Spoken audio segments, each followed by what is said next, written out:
예, 안녕하십니까. 원종현입니다. 사실 오늘 아마 저는 토론을 하면서 토론 이렇게 PPT로 준비하기보단 사실 저는 이제 문서로 해서 제 말을 좀 적게 됩니다. 그래가지고 사실 제 원래 이제 토론장에 나가면 제 원래 전략은 이렇게 그냥 적는 건 되게 마일드하고 이렇게 정식적인 표현을 하고 이제 원래 발표 때 이제 원래 하고 싶었던 말을 막 퍼붓는 편인데 이게 지금 유튜브 시대가 되다 보니까 이게 말이 되게 조심하게 오히려 문장보다 더 지금 조심하게 되네요.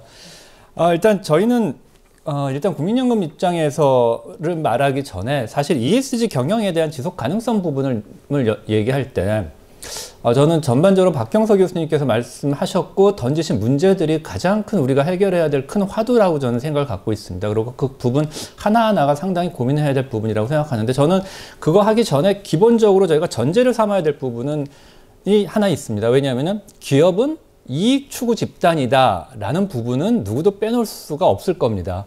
사실은 그럼에도 불구하고 기업은 이익 추구 집단이다라는 전제를 놓고 있으면서 거기에 어떻게 보면 약간의 대칭되어지는 ESG에 대해서의 문제를 자꾸 제기되는 그 사이에서 그러면 우리는 어떠한 매개체로 만들므로써 기업으로 하여금 아니면 투자자의 입장에서 기업으로 하여금 ESG를 할 수 있도록 동력화시킬 것이냐에 대한 부분을 좀 고민을 해야 되는 부분이 저는 가장 중요한 부분이 아닐까 생각합니다. 그러다 보니까 요즘에 아마 우리나라에서 아마 나름대로 좋은 개념일 수도 있는데 그 칼퇴근이라는 표현이 아마 이제 요즘에서 많이 나오고 있죠.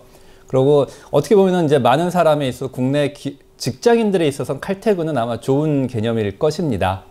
그런데 사실은 이 말이 존재한다는 것 자체가 사실 우리에게는 우리나라로서는 치욕이거든요. 왜냐하면은 칼퇴근 지극히 당연한 사항입니다. 왜냐하면 근로법상 근로 시간이 정해져 있는 거고 그 이상에 딱 끝나면 나가야 되는 거, 퇴근할 수 있는 것에 대한 자유는 주어지는데 우리는 칼퇴근을 잘해주는 회사가 마치 좋은 회사다라는 인식을 주게 되는 문제가 있습니다.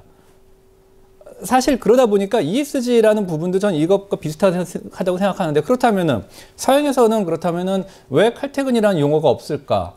뭐 당연하죠. 왜냐하면은 칼퇴근이라는 말 자체가 필요 없이 정시에 퇴근하는 거 매우 당연시 되고 있으니까. 그렇다면은 자, 유럽이나 서구에 있어서 기업들은 착해서 아니면 뭐 그런 쪽에서의 어떤 바람직한 그 기업을 잘하니까는 그러면은 그 직원들의 종업원들에게 제대로 된 퇴근을 시켜주고 있는 것이냐? 천만의 말씀이시죠. 모든 기업들은 아까 말한 기업 이윤 추구라는 어떤 집단성을 갖고 있습니다. 거기에 대한 강한 어떤 탐욕이라는 부분으로서 작동을 하고 있죠. 그렇지만 중요한 것은 법적으로 근로법상 서구 같은 경우에 강경한 조치, 즉 어떻게 보면은 어떤 직원을 끝까지 칼퇴근 안 시키지 않고 잡아놓고 있을 경우엔 여기에 대한 상당한 페널티가 들어가는 것이고요.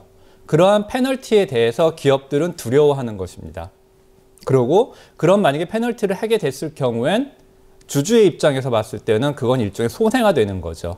페널티가 주어지니까요. 사실은 이러한 구조 속에서 되어 있어야 되는데 문제는 그렇기 때문에 기업들, 서구 같은 기업들에 봤을 때 여러 기관 투자자들 아니면 투자자들의 입장에서 각 기업에게 상당한 그 ESG를 강조하는 이유가 너희들이 기업이 ESG를 다루지 않으면 이거는 주주인 나한테 직접적인 피해가 올 수 있어. 왜냐하면은 거기에 대한 규제나 규율이라는 사항들이 매우 엄격하게 적용될 것이고 어떤 기업에 있어서의 공해산업 같은 거 했다라는 것 자체는 그 기업이 어떻게 보면 망하게까지 될 수 있을 정도의 매우 강한 페널티가 들어감으로써 오히려 투자자들이 먼저 거기에 대해서 조심하도록 기업들을 자극하게 되는 것이죠. 근데 문제는 이제 이러한 부분에 있어서의 규제의 사항들이 아까 박경서 교수님께 말씀하셨지만 어떤 부분은 매우 과도하게 또한 어떤 부분은 매우 과소하게 이런 부분에 있어서의 일종의 균형성이 없다 보니까 사실은 어떻게 보면 적정하게 규제를 해야 될 부분에 있어서의 우리나라의 법적 규제 사항들이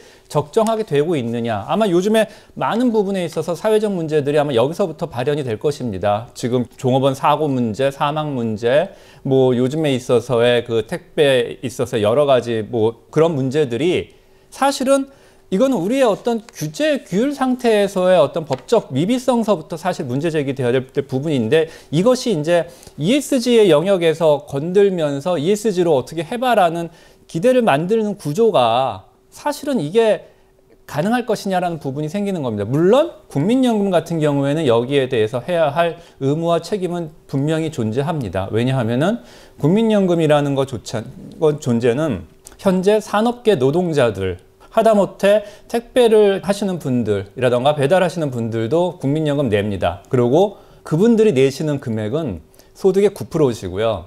이들을 고용한 기업의 오너는 4.5%만 냅니다. 더 많은 부분을 내고 있다 보니까 이 부분들에 대한 우리의 어떻게 보면은 전체적인 입장에서 그 가입자의 권리로서 사실 국민연금은 작용하는데, 문제는 이러한 부분에서의 국민연금을 여러 부분에서의 논의에서 ESG를 하기 위해서 국민연금이 선도해야 돼.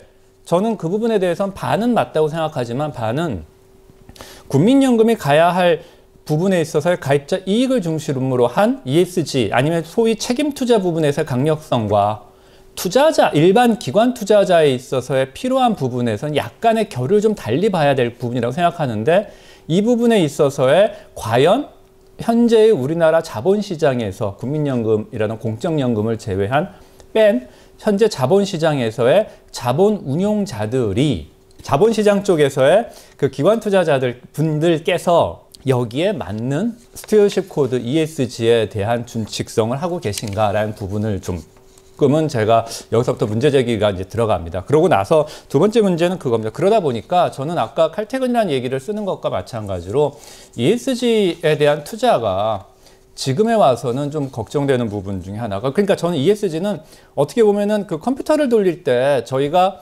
뭐 도스 체계든 윈도우건 간에 밑에 운용 체계에는 신경 안 쓰면 자꾸 이렇게 앱에 대한 프로그램만 보통 우리는 잘 도는 거냐 안 도는 거냐라고 말하잖아요. 근데 우리 현재 ESG 부분은 저는 이제 프로그램 레벨이 아니라 전반적인 기저의 문제라고 생각을 가지고 있습니다. 그러다 보니까 저는 자꾸 ESG 아니면 SRI 펀드 이런 얘기들이 나올 때마다 조금씩은 부담스러운 게, 이건 당연한 부분으로서 돌아가는 부분인데, 이게 시중에서는 어떤 ESG와 SRI가 자꾸 이슈화되면서 이게 마치 테마 펀드 아니면 테마주 아니면 뭔가 이벤트가 발생할 수 있는 일종의 투자의 전략의 한 부분으로서 많이 간주되어지는 위험이 있지 않을까라고 생각을 좀 가지고 있습니다. 요번에 아마 제일 대표적인 케이스가 그거였죠. 아까도 잠깐 말씀해 주셨습니다만 지금 환경주 같은 경우에는 아마 바이든 행정부가 들어서면서 아마 환경주가 지금 많이 올라가고 있습니다.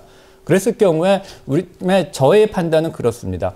환경주가 오르는 건 사람들이 환경에 대한 이슈가 아니면 그 환경에 있는 회사들이 과연 경영상의 이런 필요성에서의 인식을 가졌다기보다는 저는 바이든 행정부 아니면 정치적인 입장에서 이런 소위 테마주로서의 역할을 갖기 때문에 이들의 주식이 오르는 것이 아닌가라는, 솔직히 좀 반은 걱정, 반은 약간의 기대를 좀 갖게 되는 부분들이 좀 생기는 것입니다.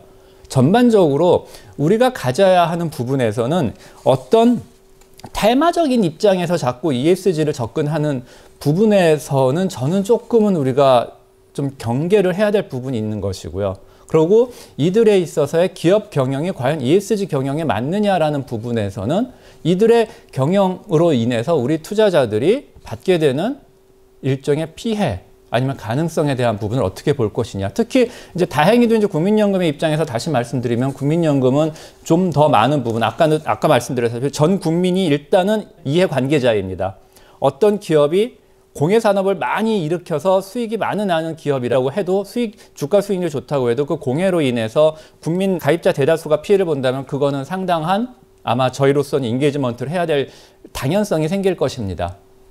그런 부분에서의 인게이지먼트의 부분이 있음과 동시에 또 하나는 시계열적인 부분이 있습니다. 저희는 장기 투자자니까요. 여야 합니다. 아까 박경수 말씀하신 거 제가 10분 동감한 부분이 바로 그겁니다. 장기 투자자여야만 합니다. 왜냐하면은 많은 기업들의 실패는 사실 단기적 이익, CEO의 어떻게 보면은 그 단기 성과 위주에 있어서의 부작용들 부분을 국민연금은 어느 정도 커버해 줄 수 있는 장기적인 어떤 일종의 백업을 할 수 있는 그런 투자자로서의 저희는 지금 능력을 가져야만 하고, 그런 부분에 있어서 많은 노력을 기울이고 있습니다. 그럼으로써 어떤 하나의 기업이 바람직한 기업이고 ESG 부분에서 맞는 기업이라고 올라갔을 경우엔 이제 그 부분에 대해서는 저희는 장기적으로 투자할 수 있다라는 부분이고요. 그 다음에 세 번째는 뭐 아마 많은 부분이 말씀하셔서 저 역시도 크게 공감합니다. 우리가 ESG 하는데 E와 S와 G는 저는 균등한 어떻게 보면은 같은 선상에 놓여지는 존재라고 생각하지는 않습니다. 제일 먼저 저는 G를 베이스로 해서 그 다음에 G가 베이스가 된 상태에서 E와 S를 어떻게 끌어나갈 것이냐에 대한 부분을 좀 더 논의를 해야 되는데 여전히 E하고 S와 G가 혼재되는 상태에서 자꾸 논의를 하다 보니까 이렇게 좀 유럽과 좀 다른, 그러니까 유럽은 이미 G가 여러분이 유럽에 많이 가보셨으면 알겠지만 유럽의 건물에만 들어가도 엘리베이터들마다 1층은 G라고 돼 있을 정도로 G에 대해서 아주 근본적으로 잘 돼 있다는 그런 근본을 가지고 있습니다. 거기서 E하고 S를 얘기하는 레벨과 우리 수준에서 E하고 S를 얘기하는 레벨을 자꾸 같게 맞추려고 하고 이것을 테마화시키려는 부분이 있다 보니까 사실 이 근본의 문제가 자꾸 삐끄덕거리는 상황에서 아마 다시 컴퓨터를 지금 얘기한다면은 윈도우가 막 불안정한 상태에서 좋은 앱 여러 번 돌려봤자 그런 부분에 있어서의 컴퓨터가 잘 돌 거라고 기대하기는 매우 어려울 것입니다. 그래서 아마 주력할 수 있는 부분에서의 그런 노력들을 저희가 어떻게 해나갈 것이냐에 대한 부분이 있고 이제 마지막으로 제가 아마 문제 있는 말 중에 나오는 말이 이제 하나. 근데 문제는 저희는 이제 국민연금에 대해서 많은 비판의 목소리가 있는데 그 비판의 목소리는 크게 두 가지로 상극됩니다. 하나는 너무 과도하다. 하나는 너무 소극적이다라는 양쪽에서 저희는 똑같은 얘기를 듣습니다. 하나에 대해서. 과도하다, 과소하다인데 저희는 늘 그때마다 주장합니다. 과소했던 이유는 기업들에게 미움받기 싫어서라는 말이 사실 좀 솔직한 겁니다. 왜냐하면 저희는 기업과 계속 같이 가야 할 저희는 동반자 관계라는 것을 전제로 합니다.